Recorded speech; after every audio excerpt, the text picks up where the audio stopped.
भिक्षुवर्य अवतार महादेव का वह अवतार है जिसने यह संदेश दिया है कि भगवान शिव संसार में जन्म लेने वाले हर इंसान के जीवन की रक्षा भी करते हैं।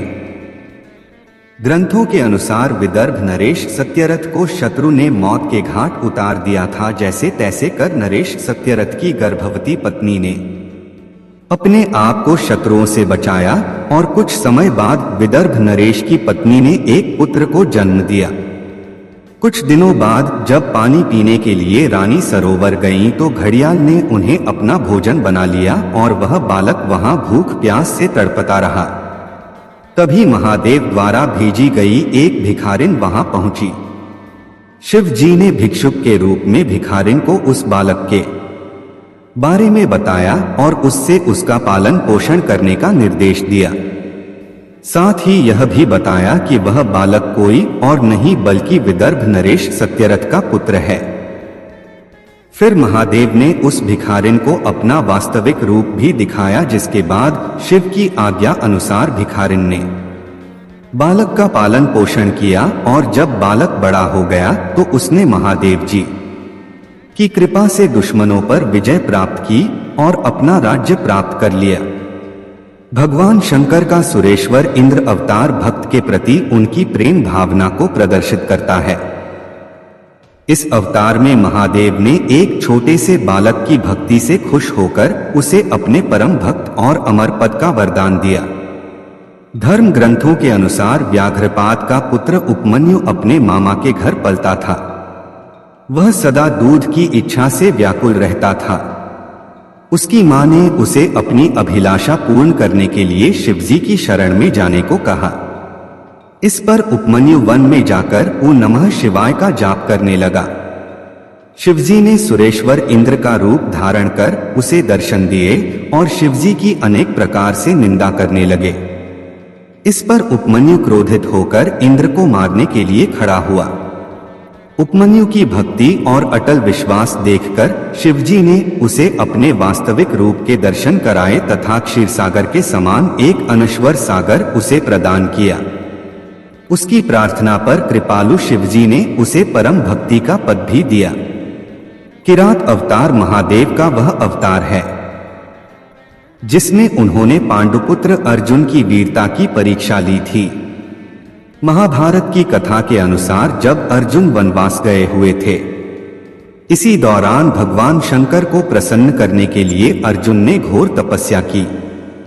वहीं दुर्योधन ने अर्जुन को मारने के लिए मूढ़ नामक दैत्य भेजा गया था, जिसने सुअर का रूप धारण किया हुआ था। सुअर को देख अर्जुन ने उस पर बाण से प्रहार कर दिया। वही महादेव ने भी किरात का वेश धारण कर उसे सुअर पर बाण चला दिया। अर्जुन महादेव की माया को नहीं समझ पाए और कहने लगे कि सुअर का वध उनके बाण से हुआ है, जिस पर दोनों के बीच विवाद हो गया। इसके बाद किरात के साथ अर्जुन ने युद्ध किया। अर्जुन की वीरता देख महादेव काफी प्रसन्न हुए और उनको महादेव ने अपने वास्तविक रूप का दर्शन कराया। इसके साथ ही महादेव ने अर्जुन को कौरवों पर विजय प्राप्त करने का आशीर्वाद भी दिया। दक्ष के यज्ञ में प्राण त्यागने के बाद जब सती ने हिमालय के घर जन्म लिया तो शिवजी को पति रूप में पाने के लिए घोर तप किया। पार्वती की परीक्षा लेने के लिए शिवजी ब्रह्मचारी का वेश धारण कर उनके पास पहुंचे। पार्वती ने ब्रह्मचारी को देख उनकी विधिवत पूजा की। जब ब्रह्मचारी ने पार्वती से उसके तप का उद्देश्य पूछा और जानने पर शिव की निंदा करने लगे तथा उन्हें श्मशान वासी व कापालिक भी कहा। यह सुन पार्वती को बहुत क्रोध हुआ। पार्वती की भक्ति व प्रेम को देखकर शिव ने उन्हें अपना वास्तविक स्वरूप दिखाया।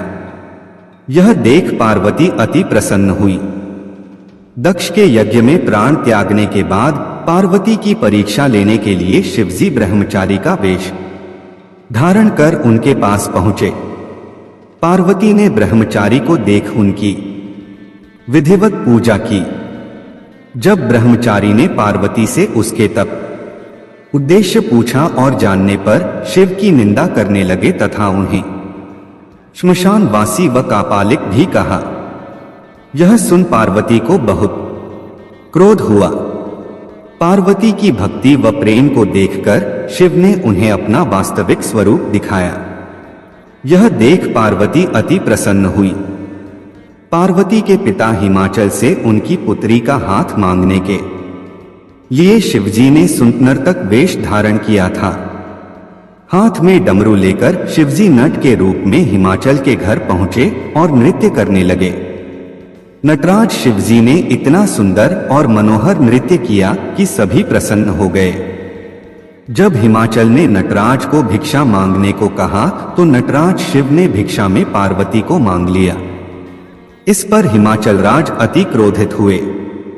कुछ देर बाद नटराज वेशधारी शिवजी पार्वती को अपना रूप दिखाकर स्वयं चले गए। उनके जाने पर मैना और हिमाचल को दिव्य ज्ञान हुआ और उन्होंने पार्वती को। पूरा वीडियो देखने के लिए दिल की गहराई से शुक्रिया, धन्यवाद।